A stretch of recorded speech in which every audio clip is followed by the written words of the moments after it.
ఉన్న బంగారాన్ని విడిపించి ఆ రోజు ఆన్లైన్ రేటుకే మేము కొంటాం. Sharma gold company. ఇండస్ట్రీకి వచ్చారు, గోల్డ్ అన్ని మూవీస్ చేస్తున్నారు, అన్ని పెద్ద పెద్ద మూవీస్. 5 years లో 100 మూవీస్ ఎలా చేశారు అసలు ఏంటి? నాకే ఒకసారి నేనేనా చేసింది అని ఒకసారి ఇలా గిచ్చుకుంటాను. రామ్ చరణ్ గారితో 3 సినిమాలు ఉన్నాయి. పెద్దలో ఉన్న కాంబినేషన్ అంటే ఆయన ఊర్లోనే మేము ఉంటాం అనమాట. ఆయనది వేరే చోట జరిగింది, నాది వేరే. సినిమాల్లో మీరు ఆర్టిస్ట్ గా ఎంత ఫేమస్ అయ్యారు, బయట ఈవెంట్స్ లో వాటిలో వీడియోస్ లో కూడా అంతే ఫేమస్ అయ్యారు.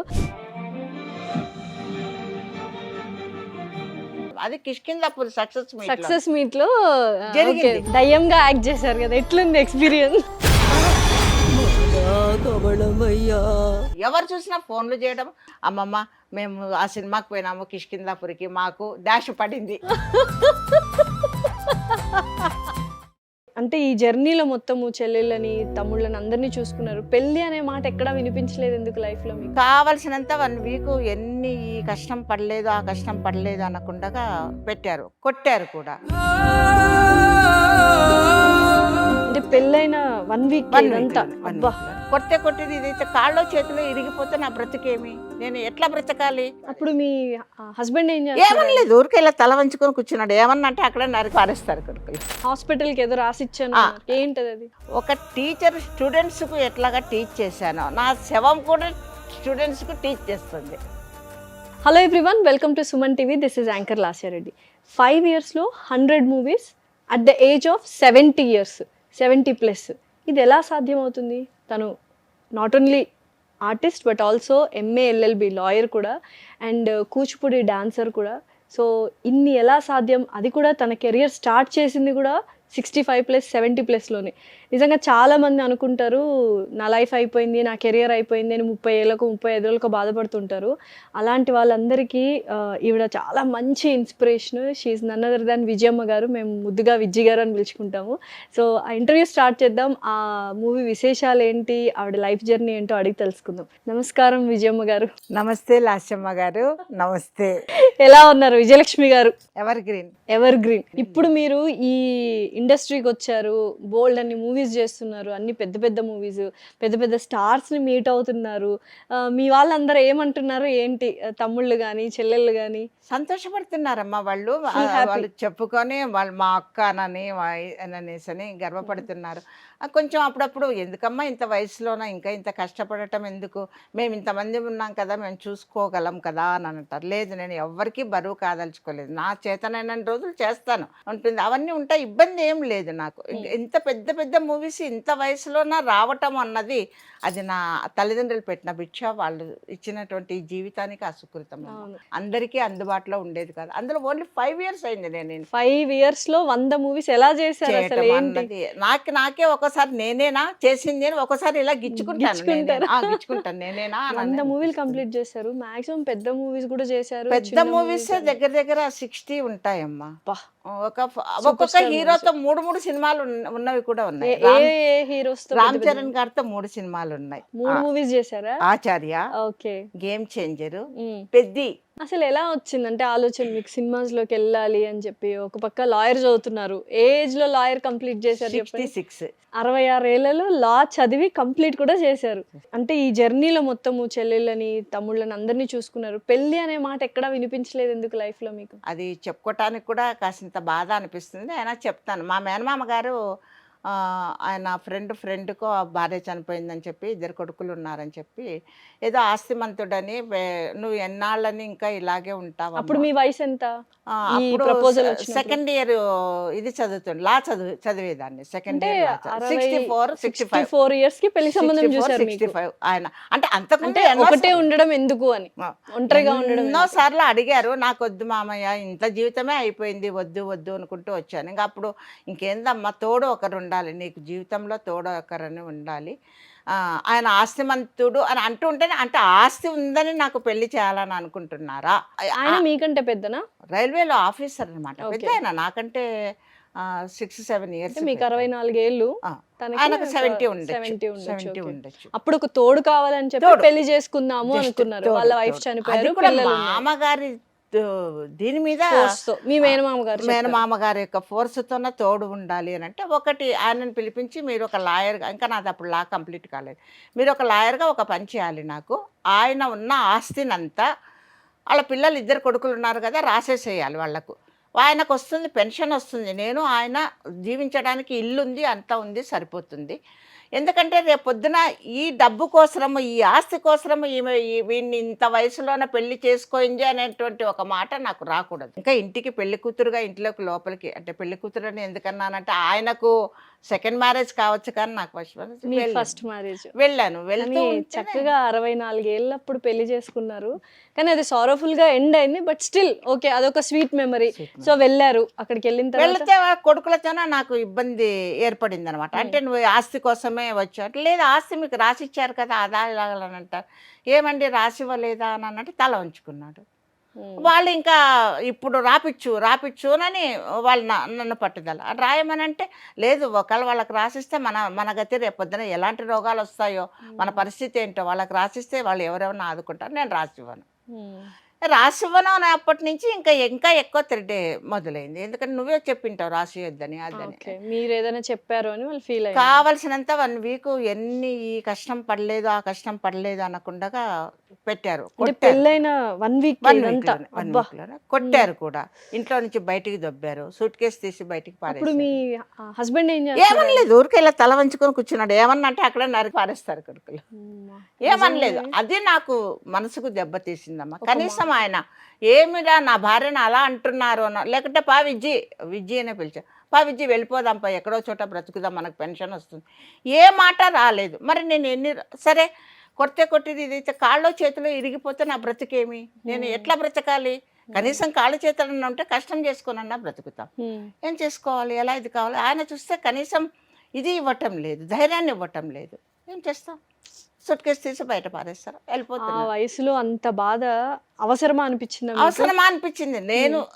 నేను చేసిన తప్ప ఇది, లేకుంటే నా దురదృష్టమా, లేకుంటే నాకు ఇలా జరగాలని ఏదన్నా రాసి పెట్టి ఉందా, ఎందుకోసం ఇలా జరిగింది, ఎందుకోసం ఇలాగ. సో అంత పెద్ద సంఘటన జరిగిన తర్వాత దాని నుంచి బయటకు ఎలా వచ్చారమ్మా? ఏం లేదమ్మా, అక్కడి నుంచి వచ్చేసాను, ఇంక ఇంటికి వచ్చేసాను. అప్పటికి ఇంకా లాస్ట్ 2nd ఇయర్ చదువుతున్నాను, ఇంకా 3rd ఇయర్ ఉంది నాది. వచ్చి మా మామయ్య దగ్గరికి వచ్చి చెప్పాను, మామయ్య మరి ఇలా జరుగుతుంది, సరే కొట్టి చంపేస్తే పర్వాలేదు, ఏదన్నా జరిగి నా కాళ్ళు చేతులు ఇది అవుతాయి ఎట్లాగా. మరి మీరు చెప్పారు కనుక, మీరు మేనమామ కనుక మీ మాట మీద గౌరవం ఉంది, అలాగే వెళ్ళి అక్కడ అట్లాగే ఉండమంటారా, లేకపోతే నా జీవితాన్ని నేను ఇది చేసుకోమంటారా అని అడిగాను. ఎందుకంటే ఆయననే కదా పెద్ద మనిషిలాగా ఉండి పెళ్లి చేశారు. ఏమన్నారు మీ మేనమామ? నీ ఇష్టం లక్ష్మి, నీకు ఆ ధైర్యం కూడా ఉంది, నువ్వు జీవితంలోన 3 తమ్ముళ్ళనో ఒక చెల్లెలను గెట్లం చేసావు, నీ జీవితాన్ని నువ్వు ఇది చేసుకోవాల్సిన ధైర్యం ఉంది నీకు. పక్కన వేరే అసిస్టెంట్ వకీలు ఉన్నారు, ఆయన ఏమన్నారు, సార్ భరణం కోసము ఆస్తి కోసము కోర్టుకు ఏమని చెప్పండి సార్ మేడం అని అన్నారు. వద్దు బాబు, నాకు ఆస్తి వద్దు, నాకు ఏది వద్దు, ఏమింత అన్నం ఒకవేళ కష్టపడిన రోజులు కష్టపడతాను, లేని రోజులు అనాథ శరణాలయాలు ఉన్నాయి, చాలా ఉన్నాయి. ఈ వయసులో పెట్టుకునేవాళ్ళు, అంటే తమ్ముళ్ళు లేరా, వాళ్ళని అందరినీ పెద్దగా చేసావు కదా, చెల్లెలు అందరు ఉన్నారు కదా, అంటే ఎవరున్నా ఎవరికి భారం కాదలుచుకోలేదు తల్లి. అంతే, అనాథ శరణాలు రాసి పెట్టుకున్నాను, రెడీగా ఉన్నాయి కూడా నా దగ్గర కూడా, ఏ అనాథ శరణాలైన అడ్రస్లతో సహా ఉన్నాయి. ఏ రోజు చేత కాదో ఆ రోజు వెళ్ళిపోతుంది. అంటే ముందస్తు జాగ్రత్త లాగా అవన్నీ రాసి ఒక దగ్గర కూడా చేసుకొని పెట్టుకున్నాను. హాస్పిటల్ కూడా రాసిచ్చాను, ఎందుకంటే రేపొద్దున నేను చనిపోతే మళ్ళీ నన్ను దానం చేయడము 16 రోజులు 12 రోజులు 11 రోజులు ఇవన్నీ ఏంటో అవి ఇవి అన్నీ ఉంటాయి కదా. నా దగ్గర అయితే ఇప్పుడు ఏం లేదు, డబ్బులేమి లేవు, నా బ్యాంకులోనే ఒక 5,000 ఉంటే ఉంటుంది అంతే. అదేంటి ఇన్ని సినిమాలు చేస్తున్నారు, 100 సినిమాలు చేస్తున్నారు, డబ్బులు వస్తుంటాయి కదా. ఎన్ని సినిమాలు చేసినాను కూడా, వచ్చే డబ్బులు అయినాను కూడా ఏదో కొన్ని అవసరాలు తీర్చుకోవడము, కొంతమందికి ఏదైనా సహాయం చేయడము, హెల్ప్ చేయటము, కొంత ఇదిగా. ఇప్పుడు మీరు 100 సినిమాలు తీసినా బ్యాంక్ లో 5,000 మాత్రమే, 5,000 10,000కు మించదు. 10,000 కూడా అది ఎప్పుడు ఉంటుందంటే ఫస్ట్ వీక్ లో నాది ఇంటి బడగలు అవి కర్నూలులో ఇల్లు రూమ్ ఉంది, అది అలాగే పెట్టుకున్నాను. ఇక్కడ ఇల్లు ఉంది. హాస్పిటల్ కి ఏదో రాసిచ్చాను, ఏంటది అది? కాయదానం అని మామూలుగా కళ్ళు దానం చేస్తారు, అవును. గుండె దానం చేస్తారు. బాడీ మొత్తం దానం అంటే మెడికల్ కాలేజ్ లో వాళ్ళు కాలేజీలోన యూజ్ ఇది చేయడానికి చేసి కెడావర్ లాగా యూజ్ చేయడానికి. స్టూడెంట్స్కు టీచ్ చేయడం కోసమని. అబ్బా. ఎందుకంటే నేను చనిపోయిన వెంటనే వీళ్ళకి ఏ అనాథ శరణాలయంలో నేను పోయి చేరుతానో హ్మ్. ఆ అనాథ శరణాలయం వాళ్ళకు ముందే చెప్పేస్తాను. ఏమని, నేను చనిపోయిన తర్వాత ఒకవేళ ఇంటిమేషన్ చేయండి, చనిపోయింది అని చెప్పని ఏదైనా మీ దగ్గర నంబర్స్ ఉంటే. కానీ హాస్పిటల్కి మాత్రం ఖచ్చితంగా ఇంటిమేషన్ చెయ్యండి. వాళ్ళు వచ్చి తీసుకెళ్తారు, మీకేం ₹1 ఖర్చు కాదు. వాళ్ళే వ్యాన్ తీసుకొస్తారు. అది ఆల్రెడీగా నేను జనరల్ హాస్పిటల్లో కూడా రాసిచ్చాను మా ఇక్కడ ఈ కర్నూలు. హైదరాబాద్ జనరల్ కర్నూలు, అప్పుడు కర్నూల్ కర్నూలులో. హాస్పిటల్. ఎందుకమ్మా ఎందుకు అంత డెసిషన్ తీసుకున్నారు? అంటే కర్మకాండలు చేస్తే ఇంకొక పునర్జన్మ ఉండదు, మనం మోక్షం పొందుతామని హిందూ ధర్మంలో ఉంటది కదా. సో అది కూడా లెక్క చేయకుండా ఎందుకు దానం చేయాలనిపించింది? అంటే నాకెవరూ లేరు, పెళ్ళి, హస్బెండ్, పిల్లలు ఎవరు లేరు, మా తమ్ముళ్ళ మీద భారం పడకూడదనా ఏంటి? ఎవరి మీద భారం పడకూడదు. ఒక తమ్ముళ్ళ మీదనే కాదు, ఇంకెవరైనా కూడా దానం చేస్తామని ఎవరైనా ముందుకు వస్తే కూడా ఎవరికైనా ఖర్చు అయితే అవుతుంది కదమ్మా. ఆ ఖర్చు నా ద్వారా నేను పెట్టించకూడదు. చనిపోయిన తర్వాత కూడా చనిపోయిన నేను ఎవరికి తర్వాత భారం కూడా కాకూడదు. అది కూడా మేము ఇంగ్లీష్ మీడియం స్కూల్స్ రన్ చేశాను, చైల్డ్ లేబర్ స్కూల్ రన్ చేశాను. మాకు సొసైటీ ఉంది. సొసైటీ తరఫున లేడీస్కు కుట్టు మిషన్, టైప్ నేర్పించడం ఇవన్నీ చేశాం. తర్వాత ఇంకొకటి ఏంటి, నేను అప్పటి నుంచే అనుకుంటూ ఉన్నాను, వేరే వాళ్ళకు భారం కావటము ఇది కావటం కాదు. అది కూడా ఒక టీచర్ స్టూడెంట్స్కు ఎట్లాగా టీచ్ చేశానో నా శవం కూడా స్టూడెంట్స్కు టీచ్ చేస్తుంది. అంటే నాకు మాటలు రావట్లేదు. అంత ఆలోచన, అంత పరిపక్వత అంటారు కదా, ఎలా అంటే 16 years ఆఫ్ ఏజ్లో చదివించడము, అంత రెస్పాన్సిబిలిటీస్ తీసుకోవడం వల్ల ఈ కైండ్ ఆఫ్ మైండ్ సెట్ వచ్చిందా ఏంటి? అది అందులో చిన్నప్పటి నుంచి కూడా నాకు కొంచెం స్వతంత్ర భావాలు, కొంచెము ఏదైనా కూడా సాధించాలి, ఏదైనా ఇదిగా ఉండాలి. నా చిన్న ఏజ్ అప్పటి నుంచి కూడా ఇంతవరకు కూడా నాకు ఇంతవరకు కూడా ఇంకా ఏదో ఒకటి సాధించాలి, చేయాలి, ఇంకొకటే ఒక కోరిక ఉంది. ఏంటి ఆ కోరిక? నా జీవిత చరిత్ర 10 సంవత్సరాలకు ఒక చరిత్ర, ఒక అధ్యాయం లాగా. ఒకవేళ 80 years వరకు బ్రతుకుతానేమో, 8 భాగాలుగా ఒక బుక్ రాసి అది ప్రింట్ చేసి ఇవ్వాలి. ఏదో చదివిన వాళ్ళకి ఒక్కరిద్దరికన్నా అది. ఇప్పుడు ఎవ్వరు చూసినా డిప్రెషన్ అంటారు, స్ట్రెస్ అంటారు, సూసైడల్ థాట్స్ ఉంటాయి, లైఫ్లో ఇంకేం సాధించలేము అని ఇప్పుడు యంగ్స్టర్స్ అందరూ అట్లే ఉన్నారు. వాళ్ళకి జస్ట్ ఈ 2-3 మాటలు మీరు చెప్పినవి వింటే చాలా ఆదర్శంగా ఉంటుంది. ఎందుకు డిప్రెషన్ కావాలి? ఎందుకు? ముందు మీరు ఆ డిప్రెషన్ జోలికి పోవద్దండి. అది ఏదైనా మీ దగ్గరికి వస్తే కూడా దాన్ని పారద్రోలండి. కష్టం ఏమన్నా వస్తే ఎలాగా? వస్తూనే ఉంటాయి, మనం దాన్ని లెక్క పెట్టుకోకూడదు. లెక్క పెట్టుకున్నంత మనం భయపడే కొద్దీ భయం అనేది ఇంకా మనల్ని వెంటాడుతుంది. భయపడుతూ ఉంటుందేమో. ఆ భయం ఏం చేస్తుంది, నన్నేం చేస్తుంది, ఇది ఏమి ఇది అవుతుంది అనేసి అని అనుకుంటే ఇది అయిపోతుంది అంతే. దాన్ని ఆ స్టెబిలిటీ తెచ్చుకోవాలమ్మా. మూవీ స్టోరీ ఎప్పుడు స్టార్ట్ అయింది? మూవీ స్టోరీ ఎట్లా స్టార్ట్ అయిందంటేమా, నేను కర్నూలులోన సెకండ్ ఇయర్ చేసేటప్పుడు ఒక షార్ట్ ఫిలిం చేసే డైరెక్టర్ గారు వేరే ఇంకొక షార్ట్ ఫిలిం చేసే మా ఫ్యామిలీ ఫ్రెండ్ ఆయన దగ్గర పోయి, వన్ సైడ్ లవ్ దాని పేరు, దాంట్లో అమ్మ క్యారెక్టర్ ఉంది, ఎవరన్నా మీకుంటే చెప్పండి అని అంటే, విజయలక్ష్మి గారు అని ఉన్నారు, అప్పటికి ఇంకా గౌరవ డాక్టరేట్ తీసుకోలేదమ్మా, లా చేస్తున్నారు ఇప్పుడు. ఆమె మాకు ఫ్యామిలీ ఫ్రెండ్. ఆమె అయితే ఇంతవరకు ఏ సినిమాలలో ఎక్కడ షార్ట్ ఫిల్మ్స్లో చేయలేదు. క్లాసికల్ డాన్సర్, అభినయంకి ఎన్ని రకాలుగా కావాలంటే అన్ని రకాలుగా అప్పటికప్పుడు కళ్ళులో నీళ్ళు కూడా తెప్పించే ఇది ఉంది ఆమెకు. మీరు వెళ్ళి అడగండి, నేను చెప్పినానని చెప్పండి, ఆమె ఇష్టం, ఆమె అంగీకరిస్తే మీ పంట పండినట్లనే ఆయన చెప్పి ఆయన పంపించారు. ఓకే. ఎప్పుడు 2016లో వచ్చి ఆయన ఫోన్ చేశారు. ఫస్ట్ అమ్మ మొత్తం మీతో మాట్లాడాలి, కుమార్ గారు, ఎస్పి కుమార్ చెప్పారు. సరే బాబు రండి అని ఇంటికే వచ్చారు. ఏం లేదమ్మా ఇట్లా ఉంది అని స్టోరీ గురించి చెప్పి ఇట్లా అనంటే, బాబు నేను మట్టి ముద్దను, సినిమా రంగంలో నేను మట్టి ముద్దను, నాకేం తెలీదు, వాళ్ళు కూడా తెలీదు దాంట్లో. నేను ఒకవేళ క్లాసికల్ డాన్స్ ఆర్టిస్ట్నే కావచ్చు, కానీ సినిమా నటన గురించి నాకు తెలియదు. నా పేరు ఎన్ విజయలక్ష్మి, నా పేరులో ఎన్నుంది, ఎన్నంటే నటన ఉంది, నర్తకి ఉంది, అన్నీ ఉన్నాయి. కానీ నర్తకినైనాను కానీ ఇంకా నటన కాలేదు. మీరు అవకాశం ఇస్తామనంటే, మీరు తీర్చిదిద్దుకుంటామంటే ఒప్పుకుంటాను. అట్లా షార్ట్ ఫిలింలో స్టార్ట్ అయింది. తర్వాత అట్లా షార్ట్ ఫిలింలో ఆయన చేసిన తర్వాత, హిట్ అయిన తర్వాత ఒక 10 షార్ట్ ఫిలిమ్స్ అక్కడే చేశాను. మా కర్నూలు వాళ్ళే చేస్తూ ఉన్నారు. కొంతమంది గ్లిజరిన్ లేకుండా ఏడుస్తూ ఉంటారు. అదేం ప్రాక్టీస్ వల్ల వచ్చిందా, నిజంగానే వాళ్ళ మైండ్లో ఆ కన్నీళ్ళు రావడానికి అంటే సొంత వాళ్ళకి ఏమైనా అయిందా విషయాలు తలుచుకోనో లేకపోతే వాళ్ళకి ఏదైనా బాధాకరమైన విషయాలు తలుచుకొని ఏడుస్తూ అంతే. ఉంటారు అని విన్నాను. అది నేను అలాగే చేస్తాను. ఇప్పుడు శవాన్ని కాలుస్తూ ఉంటారు అక్కడ. వాళ్ళు అక్కడ అమ్మ ఏడవాలి అని అంటారు. కళ్ళులో నీళ్ళు రావాలంటే, అంటే శవం అంటే మాకు సంబంధించిన శవమే సినిమాలో. అంటే లేదు బాబు, నాకు లిజరిన్ అవసరం లేదు, నేనే తెప్పించుకుంటా. అక్కడ ఆ శవం దగ్గర మా అమ్మనో నాన్ననో చెల్లినో తమ్ముడినో ఆటోమేటిక్గా వచ్చేసేస్తాయి. ఇంకా అక్కడ ఆగమన్నా కూడా ఆగమన్నమాట. ఇంకా అది గ్లిజరిన్తో అవసరం లేకుండానే వచ్చేస్తున్నాం. ఇంతవరకు అది కూడా నాకు ఒక అదృష్టంగానే భావిస్తాను. అలాగా చేయడానికి కూడా ఇది రావాలి కదా. అయితే సినిమాల్లో మీరు ఆర్టిస్ట్గా ఎంత ఫేమస్ అయ్యారో బయట ఈవెంట్స్లో వాటిలో వీడియోస్లో కూడా అంతే ఫేమస్ అయ్యారు. కొన్ని వీడియోస్ చూద్దాము, వాటి గురించి మాట్లాడుకుందాం అసలు ఏంటి అనేది. ఓకేనా? తప్పకుండా. Videos please. సంపంగి తినిపించింది. పడుకోండి. ఎవరా సంపంగి? కేరళ పిశాచి అది 400 ఏళ్ల నుంచి మా ఊరి మీద పడి మమ్మల్ని పట్టి పీడిస్తుంది. కేరళ రాక్షసి బాబు, కేరళ రాక్షసి. స్వాగ్ ప్రీ రిలీజ్ సక్సెస్ మీట్లోన స్టేజీ పైన మామూలుగా యాక్ట్ చేసిన వాళ్ళని స్టేజీ పైన పిలిచినప్పుడు ఆయన స్పీచ్ ఇచ్చేటప్పుడు నా పక్క చూపించి ఈ బామ్మ ఉన్నారు అని అంటే నా సినిమా సక్సెస్, ఆమె ఉన్నారు అని అంటే నా సినిమా. ఏంటమ్మా అస్సలు అంత జనంలో అంత స్టేజ్ పైన నన్ను గురించి ఆ బామ్మ ఉన్నారు అని అంటే నా సినిమాలు సక్సెస్. అంతే కదా. ఓం భీమ్ బుష్ కానీ రాజరాజ చోర అసలు సూపర్ హిట్లు కదా అవన్నీ. అది అప్పుడు దీంట్లో కరోనా టైంలో వచ్చింది. రాజరాజ చోర, ఒక ఊపు ఊపేసింది అసలు. ఓం భీమ్ బుష్, స్వాగ్ మూడు ఆయన కాంబినేషన్ లోనే జరిగినాయి. ఓకే, 3 ఆయన కాంబినేషన్ లోనే జరిగినాయి. 3 హిట్ అయినాయి. సో నెక్స్ట్ ఏదైనా చూద్దాం వీడియో ఏముందని. ఆలోచన చేయకుండా మనమందరం ముగ్గురు హీరోలు సమాంత గారు హీరోయిన్ల మాటలు వినాలి డెఫినెట్ గా. But super. ఎస్ సార్, నాకు ఈ అవకాశం ఇచ్చినటువంటి డైరెక్టర్ గారికి, సమంతాజీకి, ఎస్ అంటే సమంత, ఎస్ అంటే శుభం, ఎస్ అంటే సక్సెస్. అసలు అబ్బా,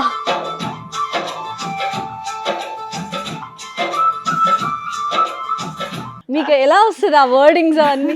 ఎల్ఎల్బి చదివారు అంతేనా? నేను రచయిత్రిని కవయిత్రిని కూడా. అబ్బా, మీరు చెప్పండి లిస్ట్, నేను రాసుకుంటాను. మీరు ఏంటంటే చెప్పండి, నేను రాసుకుంటాను. నేను రేడియో ప్రోగ్రామ్స్ కూడా విజయవాడ, విశాఖపట్నం, తర్వాత హైదరాబాదు, తర్వాత మాకు ఎఫ్ఎం వచ్చిన తర్వాత మా కర్నూలులోన కొన్ని 10 ప్రోగ్రామ్స్ ఇచ్చారు. ఏం మాట్లాడారు? ఏమైనా గుర్తుందా మీతో ఏమైనా మాట్లాడిన మాటలు సమంత గారు మూవీ గురించి కానీ మీ గురించి కానీ? అదే అక్కడ పోయి నమస్తే అమ్మ అని నమస్తే పెడుతుంటే వద్దు మీరు పెద్దవాళ్ళు నమస్తే పెట్టొద్దండి అని అన్నారు. ఆ తర్వాత అక్కడ కింద ఉన్నప్పుడే అక్కడ చూపించి నన్ను అక్కడ పైకి ఎక్కించారు, దండేశారంటే అవునవును తెలుసు. ఓకే ఓకే, అవునవును తెలుసు అని అన్నాను. ఇప్పుడు సెకండ్ మ్యారేజ్ చేసుకున్నారు, చాలా సక్సెస్ఫుల్ గా అందరూ బ్లెస్ చేశారు. ఎలా ఉండాలి ఆవిడ గారి లైఫ్ అని మీరు అనుకుంటున్నారు? వచ్చిన ఆయన మంచిగా చూసుకొని ఆయన చేసుకున్నందుకు ఆయన అదృష్టవంతుడు కావాలి, ఆయన చేసుకున్నందుకు ఆమె అదృష్టవంతురాలు కావాలి అన్నప్పుడే జీవితం అనంటే ఇప్పుడు ఇంకా అనుభవించాల్సినటువన్నీ అనుభవించారు. ఇంక ఇప్పుడు చాలా బాధలు చూసారు అనిపించిందా మీకు? అంటే సమంత గారిని చూసుంటారు, స్టోరీస్ కానీ రెగ్యులర్ గా తన లైఫ్ జర్నీ కానీ అనిపించిందా? చాలా కష్టాలు పడ్డారు. కష్టమే కదమ్మా అనిపించడం, ఎందుకంటే ఆడవాళ్లకు రావాల్సిన కష్టాలన్నీ పడింది. ఇప్పటికన్నా కొంచెం ఒక రూట్కి వచ్చారు అనేవాళ్ళు అంటూనే ఉంటారమ్మా. నన్ను కూడా అన్నారు, ఈ వయసులో ఈమెకు అవసరమా, వాళ్ళ మా అమ్మ చెప్పినాడంట, వాళ్ళు చెప్పినాడంట, వీళ్ళు చెప్పినాడంట, ఈమెకి ఇష్టం లేనిదే జరుగుతుందా? అదే అయింది. మీరు సెకండ్ పెళ్లి చేసుకున్నప్పుడు 64 ఏజ్లో పెళ్లి చేసుకున్నప్పుడు అన్నారు, ఎవరేమంటే మనకు అదేముంది, మనకి ఏం కావాలి, మనకి నచ్చిందా, అది తప్పుడు పని కాకపోతే చాలు. నేను ఆ రూట్లో పోతాను తల్లి. నాకు మెయిన్గా అది తప్పు పని కాదు అని అన్నప్పుడు, మనం తీసుకున్న రూట్ మంచిదైనప్పుడు, సంకల్పం మంచిగా ఉన్నప్పుడు ప్రొసీడ్ అవుతాను నేను. అది ఏదైనా కానీ ప్రొసీడ్ అవుతాను. అది కష్టమైనది కూడా కానీ కూడా కష్టాన్ని ఇప్పుడు ఎందుకు మా అమ్మమ్మ వాళ్ళ ఊర్లో ఉన్నప్పుడు పనికి వాళ్ళదన్న వాళ్ళని చదివించుకుంటావు, వాళ్ళకేంది ఉద్యోగాలు, వాళ్ళకి హాయిగా ఏదో పొలం పని చేసుకుంటారు. మీ అమ్మను నిన్ను చెల్లిని సాక్కుంటారు. ఎందుకు పొలం పని చేసి ఒక మేనేజర్ పిల్లలు పొలం పని తప్పని నేను అనటం లేదు. నేను బ్రతికే ఉన్నాను, నేను చదివించుకోవాలి, ఎంతో కొంత చదివించుకోవడానికి కూడా డబ్బులు లేవు తల్లి, విరాళాలు ఎత్తాను. విరాళాలు చందాలు ఎత్తి మా ఊర్లో ఎత్తి తర్వాత మా టీచర్ల దగ్గర ఎత్తి అలా ఎత్తి మా పెద్ద బ్రదర్ని మిలిటరీకి పంపించాను. ఇంకా అప్పటికి జీతాలు రాలేదు, 6 నెలలకు వచ్చాయి. నేను టీచర్ జాబ్ వదిలేశాను. ఎందుకంటే అది 6 months దీంట్లోనే వేశాను. తర్వాత వేరే ట్రైనింగ్ దాంట్లో కాంట్రాక్ట్ జాబ్ వేరే ఊరికి వేశారు. ఇదే కానీ వేరే పల్లెటూరికి వేస్తే ఇంకా మా అమ్మ ఒప్పుకోలేదు. సరే ఇంకా పెద్ద బ్రదర్ని మిలిటరీకి పంపించాను. రెండవ వాడిని చదువు కోసం అని చెప్పని చందాలు ఎత్తి ఊర్లో చందాలు అడిగారు, విరాళాలు ఇచ్చారా? ఇచ్చారు. ఎవరికి చేతనైనంత వాళ్ళు ఆ ఇచ్చారు. పుణ్యం అంతా ఇప్పుడు ఈ రూపంలో ఇలా మంచి పేరే కదా నా కావాల్సింది. తల్లే అది పుణ్యమేనంటారా? మరి పుణ్యం కాకపోతే ఇంకేంటి. సో నెక్స్ట్ వీడియో చూద్దాం.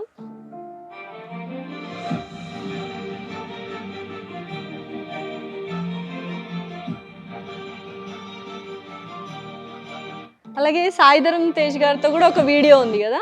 సాయిధరం తేజ్ గారితో కూడా ఒక వీడియో అది ఉంది. success. అదిగో ఇక్కడ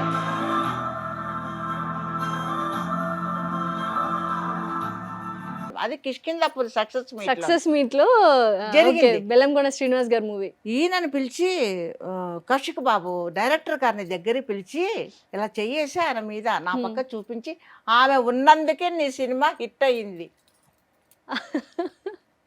ఎవరన్నారా? ఈయననే మన సాయిధరం తేజ్ గారు. ఆ వీడియో కూడా ఉంది. ఆ వీడియో కూడా యూట్యూబ్ వాళ్ళు ఇది చేసి పంపించారు. అవును ఉంది అని. ఆ తర్వాత సక్సెస్ మీట్ అయిపోయిన తర్వాత కిందికి దిగి వచ్చేటప్పుడు కౌశిక్ బాబు నా చేయి పట్టుకుని, నాకు అసిస్టెంట్ ఉన్నాడు, అయినా ఆయన చేయి పట్టుకొని కిందికి మెట్లు దింపి డైరెక్టర్ గారు అమ్మ నంబర్ ఇవ్వండి అన్నారు. బాబు మీ నంబర్ నేను అడగాలి కానీ నా నంబర్ మీరు అడగటం ఏంటయ్యా అని అంటే, లేదు కిష్కిందాపురి 2 కూడా ఉంది, చేస్తాం, దాంట్లో మీరు ఖచ్చితంగా యాక్ట్ చెయ్యాలి, మీ నంబర్ నాకు ఇవ్వండి, నేనే మీకు కాల్ చేస్తాను. దయ్యంగా యాక్ట్ చేశారు కదా, ఎట్లుంది ఎక్స్పీరియన్స్? అమ్మ ఆ సినిమా 12వ తేదీ రిలీజ్ అయింది తల్లి, November 12. ఆ 2 సినిమాలు, ఒకటి మిరాయి, ఒకటి కిష్కిందాపురి, 2 ఒకటే రోజు రిలీజ్ అయ్యాయి. 100 కాల్స్ వచ్చాయిరా నాకు.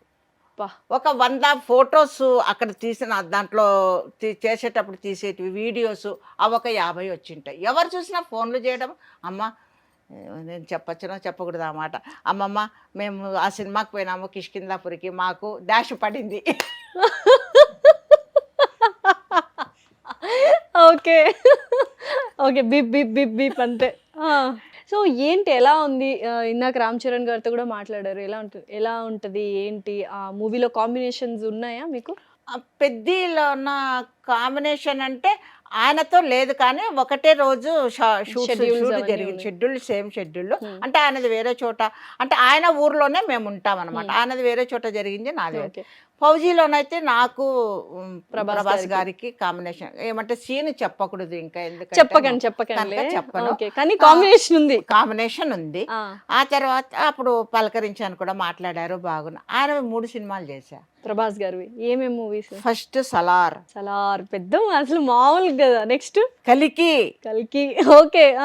మూడోది ఫౌజీ. బాబా అన్ని next level movies. After Baahubali మూవీసే చేశారు అన్ని. ఎలా ఉంటదమ్మా ప్రభాస్ గారితో సెట్ లో యాక్టింగ్ అదంతా? ఎలా అంటే off screen on screen cut అన్నప్పుడు, యాక్షన్ అన్నప్పుడు ఎలా ఉంటది? ప్రభాస్ గారి దగ్గర నుంచి చూసారు కాబట్టి. టకటక అంతే, ఇంకా వాళ్ళకి అవన్నీ మళ్ళా ఇది చేయాల్సిన అవసరమే లేదు. ఏది ఎప్పుడు వస్తుంది, ఏది ఇది అవుతుంది అనేసి అని. కొంతమంది చిన్న డైరెక్టర్లు అయితే వాళ్ళే భయపడాలనేమో కానీ వాళ్ళ యాక్షన్ చూసి. అంటే 6 feet కట్అవుట్ కదా, ఆయన చూస్తే అందరికి ఇట్లా అమ్మా అనిపిస్తుంటది. ఎలా అనిపిస్తుంది? హౌ ఇస్ హిస్ ఆహార్యం అంటారు కదా, ఆహార్యం. బాడీ చూసిన మనిషి నడక, నడవడిక, టీవీ ఇది అంత పెద్ద యాక్టర్కి ఉన్నటువంటి మంచి నడవడిక అది. అసలు ఎంత ఇదిగా ఎప్పుడు ఫేసు నవ్వే ఫేస్ పెట్టి ఎంతో ఇదిగా ఉంటారు. నెక్స్ట్ ఇంకెవరు ఉన్నాయి వీడియోస్ చూద్దామా? చచ్చిపోతానులే, లివర్ తినేసిందంట నన్నే. పేడమైందిలే, నీకు కూడా ఊరు బోరు పెట్టేస్తుంటది. పైన స్వర్గంలో దేవరం నీకోసం డాన్స్ చేస్తుంటాడు. ఇక్కడ ఎవరున్నావు? బాగుండదా? బాగా ఎందుకు?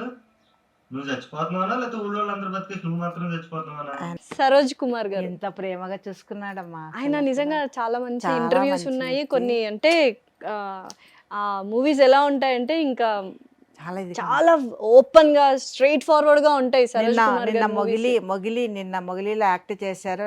పాసులు కూడా పంపించారు, 2 పాసులు. నేను వెళ్ళలేకపోయాను నిన్న. Okay. ఇది ప్రీ రిలీజ్ జరిగింది. Hmm.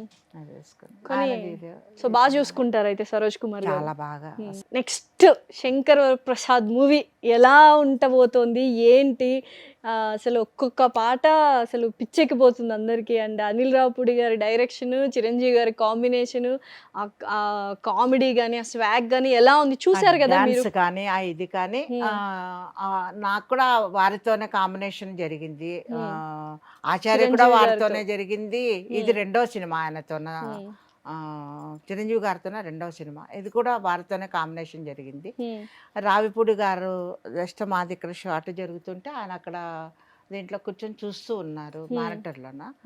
అది కొంచెం రిలీఫ్ వచ్చినప్పుడు వెళ్ళి, బాబు గారు నాకు ఒక ఫోటో ఇవ్వాలి మీతోనా అని. తప్పకుండా అమ్మా మీకు ఇవ్వనా, తప్పకుండా ఇస్తాను అన్నారు. అనిల్ గారా? అనిల్ రావిపూడి గారు అన్నారు. ఏమో మళ్ళీ చూద్దాంలే అని అనుకున్నానమ్మా నేను కూడా. ఆయన కూడా అంత తర్వాత అది షార్ట్ అయిపోయిన తర్వాత నన్ను పిలిచి, నేను కిందికి దిగుతుంటే నన్ను పిలిచి, అమ్మ నన్ను ఫోటో అడిగారు, ఫోటో తీయండి మాకు కొంచెం చెప్పని ఫోటోగ్రాఫర్ని పిలిచి ఫోటో తీశారు. సూపర్.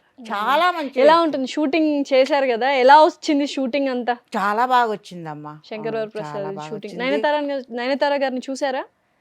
ఆయనతో ఆ combination లో లేదు. Okay. ఈయన combination చిరంజీవి గారి ఉంది. combination లో combination ఉంది. ఉంది. క్లోజులు కూడా పడ్డాయి. ఏదో అన్నారు, చిన్న చిన్న డైలాగ్స్ కూడా ఉన్నాయి. మరి అది సినిమా రిలీజ్ అయితే కానీ తెలియదు. అంటే ఇప్పుడు చాలా మంది పిల్లలు 30 years 40 years వాళ్ళందరూ కెరియర్లు అయిపోయాయి, ఇంక మేము ఏం చేయలేమని బాధపడుతుంటే మీరు ఒక సెట్టింగ్ ఎగ్జాంపుల్ యాక్చువల్గా చెప్పాలంటే. Thank you. సో ఎలా చూస్తున్నారు లైఫ్ని ఇప్పుడు? ఆ పర్సెప్షన్ ఎలా మారింది ఈ ఏజ్లో? ఇంత బిజీ అయిపోవడము, ఇన్ని మూవీస్ చేయడం, పెద్ద పెద్ద మూవీస్, సూపర్ స్టార్స్తో చేస్తున్నారు. ఫౌజీ దగ్గర నుంచి పెద్ది వరకు అన్ని మూవీస్లో ఉన్నారు మీరు, రైట్? సో ఎలా అనిపిస్తుంది లైఫ్లో ఒక పర్సెప్షన్, ఒక మనిషి ఎలా చూడాలి ఒక లైఫ్ని? ఇప్పుడు లైఫ్ అనేది ఎంజాయ్ చేయడానికే ఉంటుందమ్మా. మనము అనుకున్నవి సాధించాలి అనే ఒక పట్టుదల. అక్కడ ఏజ్ ఎప్పుడు కౌంటింగ్లోకి రాదు. ఏజ్ ఒకవేళ మనిషికి ఆరోగ్యరీత్యానో లేకుంటే ఇంకా వేరే రకంగా ఏజ్ ఫేస్లో దాని నుంచి ఏదైనా ఏజ్ కనిపిస్తుందేమో కానీ మనసుకు మాత్రం ఏజ్ ఉండదు. మనం ఏదైనా చెయ్యాలి అని అంటే చేసేయటమే అనమాట. నా 32 yearsలో నేను అంటే చిన్నప్పుడు నాన్నగారు ఉన్నప్పుడు కూచిపూడిలోన ఇది చేశాను. తర్వాత మళ్ళీ 32 years వచ్చిన తర్వాత నటరాజ రామకృష్ణ మాస్టర్ గారి యొక్క ప్రఖ్యాతి కనుక్కొని వారి దగ్గర ఆంధ్రనాట్యం నేర్చుకున్నాను. ఓకే. అంటే నా ఎయిమ్స్ కొన్ని స్టెప్స్ వైర్గా ఉండే. నాన్నగారు చిన్నప్పుడు నా వాక్పట్టిమ, తర్వాత నాలో ఉన్న ఉత్సాహము అదంతా చూసి ఆయన ఏమన్నారు, నువ్వు లాయరు కావాలి. మా మేనమామ లాయర్ అనమాట. నువ్వు మీ మేనమామతోన నువ్వు దీంట్లోన కోర్టులోన వాదించాలి అట్లా అని చిన్నప్పటి నుంచి అలాగదా.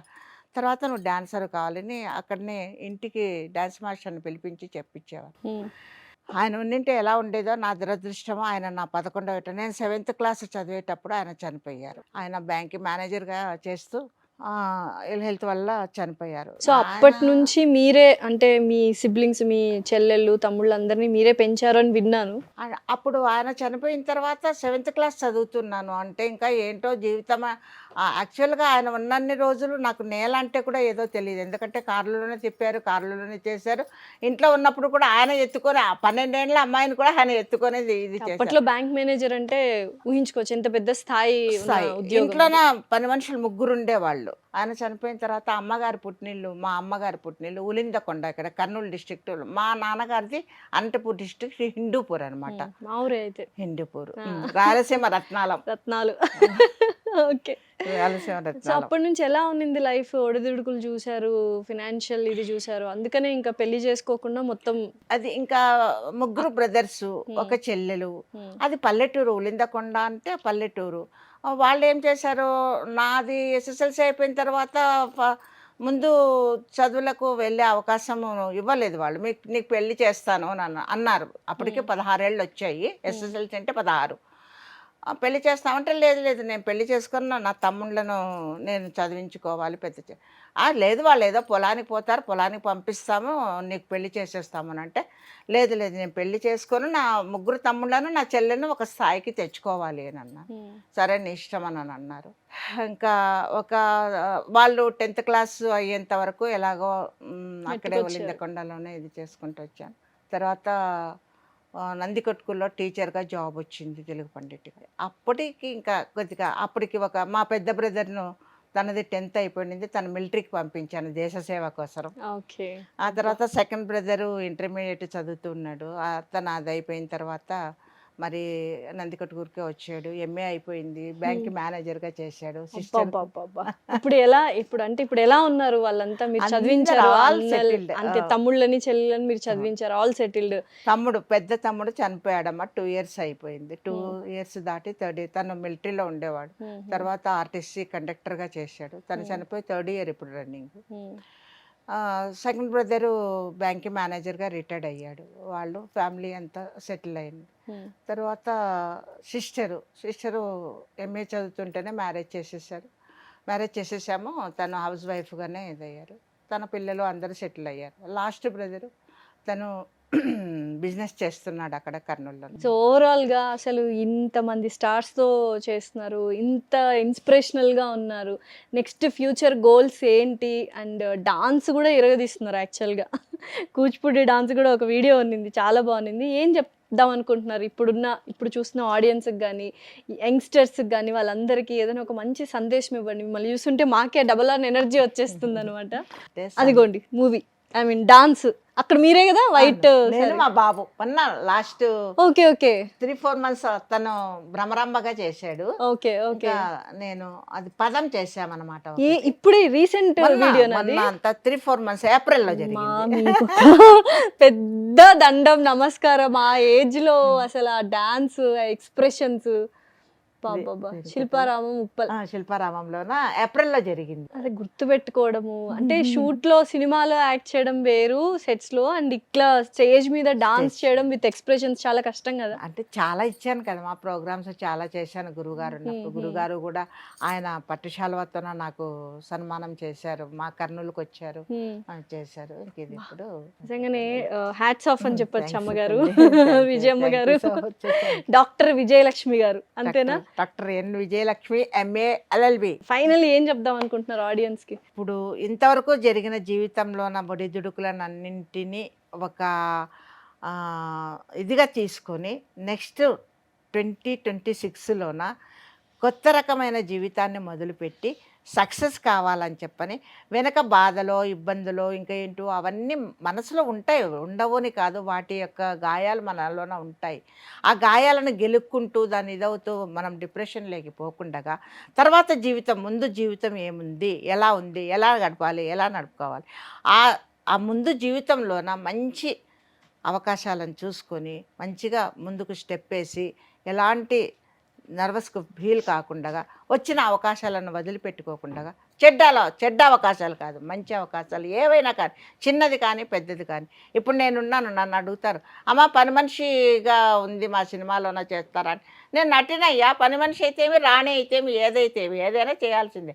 మీరు ఇవ్వాలా, కానీ దానికి న్యాయం చేయగలుగుతాను నేను అని అనేది మీకు ఆ నమ్మకం ఉంటే చేస్తాను. సూపర్. ఇంక ఇలానే బోల్డ్ అండ్ మూవీస్ చేయాలి, 100 కాస్త 200 అయిపోవాలి.